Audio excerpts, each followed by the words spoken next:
Oh, here comes a soldier! Soldier. Oh, no. Oh! Give him another try. Oh! Come on! Come on! Come on, friend. Oh! Just do it. I hate these two guys with the direct hits. Was that in chat? Yeah. Oh, yeah.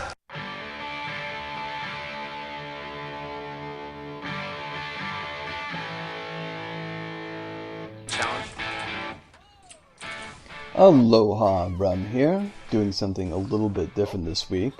This is not going to be a traditional live commentary. It's going to be more of me talking over Airshots. As usual, this is being recorded from Tip's point of view.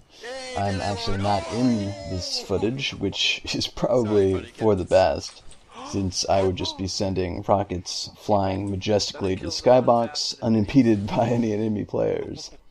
Instead, he's joined by our buddy Crass, who was in our 3-soldier Buff Banner Conqueror Battalion's backup video, and who probably knows his way around direct hit a little bit better.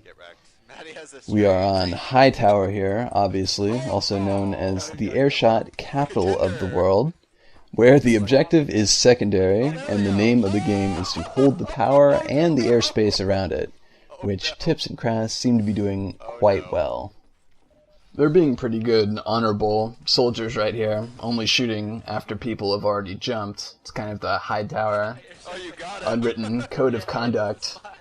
But the problem, missed one there, but the problem is eventually, after you've been airshot enough times, kind of tends to discourage you from jumping in general.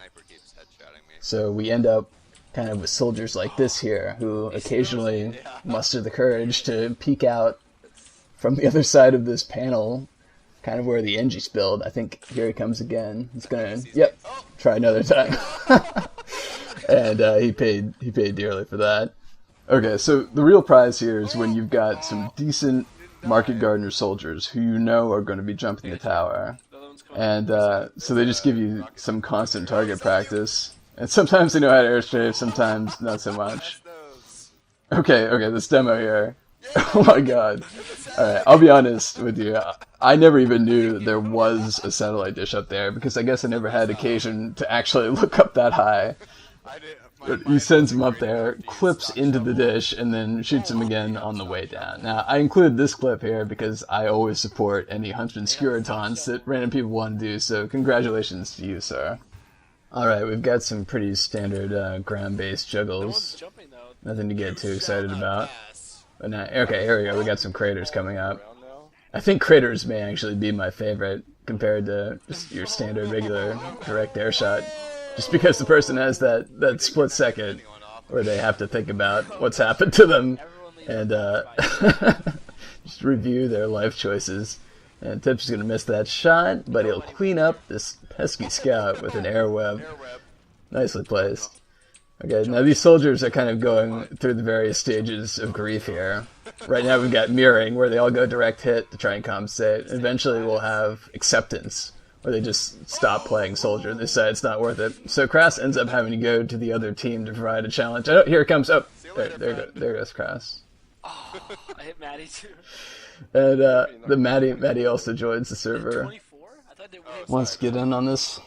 So, okay, yeah, I also wanted to mention this earlier, but when you see Tipsy's disciplinary action there, and then all of a sudden the V model will disappear here when he has the direct hit out, well, you know, he didn't know he was going to be recording this necessarily, so when he's just playing on his own, he doesn't have view models drawn, because obviously the direct hit takes up like half of your screen, so a lot of people don't play with those on. And when we record, we turn them on just for the benefit of the viewer, so things look like more like vanilla, regular TF2. But also as a result, he doesn't have ragdolls on for this either. So that's why people have been mysteriously disappearing in midair, in case you've been wondering. So even though this footage has some problems, it was just too good to sit around the vault forever, and we had to release it. With that said, live commentaries are our bread and butter, and they will return. In fact, we're getting ready to do one tonight. I'm pretty excited about it. Got a good idea. We've got a few more coming in the pipeline. But we can always use more ideas. We appreciate the suggestions that people have been writing in with, both on the YouTube comments, and if you want to put them in the Steam group, that's cool too. We have a link to the Steam group in the channel page. So we'd love to hear from you guys. We're beyond thrilled at getting 100 subs. That was like our original, admittedly modest goal, and now that we got there, we should probably come up with maybe a little more lofty goal. But every little bit helps, and we definitely appreciate it. With that out of the way, getting back to the action here, Tips is going to bomb in on the sniper, clearly a high-value target, and then do a quick flick, aim at Crass, as the battle continues to be ongoing here. Crass is going to get one last rocket there on top of his head and get accelerated to the ground at an alarming speed, and I think we have at least one more huge airshot coming from Tips. Yep, while in the air himself.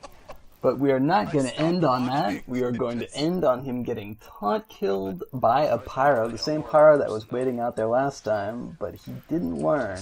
There it is. Pyro has the right idea, just don't let him ever get to power in the first place. Alright, well thanks everyone for watching. As always, I hope you enjoyed it, and until next time.